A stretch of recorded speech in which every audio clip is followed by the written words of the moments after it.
Hello good people and welcome to Excel hacks for productivity. One trick, 2 minutes to learn, hours saved every day. In this short video, we'll learn how to hide and unhide rows and columns in Excel using shortcuts. If you want to use shortcuts to hide rows and columns, you could simply select the number of columns you want to hide. In this case, I highlight D, E, F.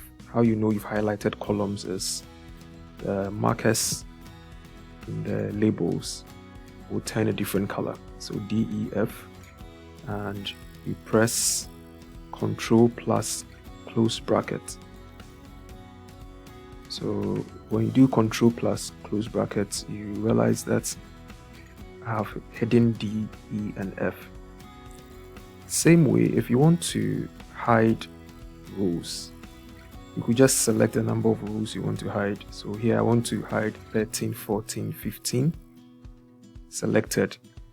I can press Ctrl open bracket. So that also hides the rows I have selected.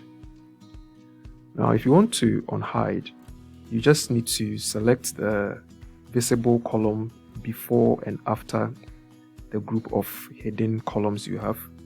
Right click and choose unhide. So this opens it up. Same for unhiding rows. Select the row visible before and after the bunch of rows you've hidden. Right click and then unhide. Okay. So sometimes hiding columns is also good for navigation. So in this layout where I don't have a lot to do in this space, I can just select the unused column all the way to the end and then press Ctrl close bracket. Makes it easy for me to move around my sheet.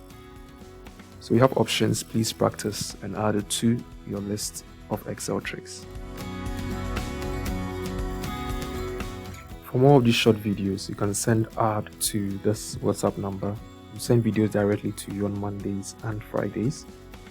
All our old videos are on our YouTube channel, Excel Hacks for Productivity. Please visit and click subscribe for notification of new videos, or give us a like on our Facebook page. Thanks for watching.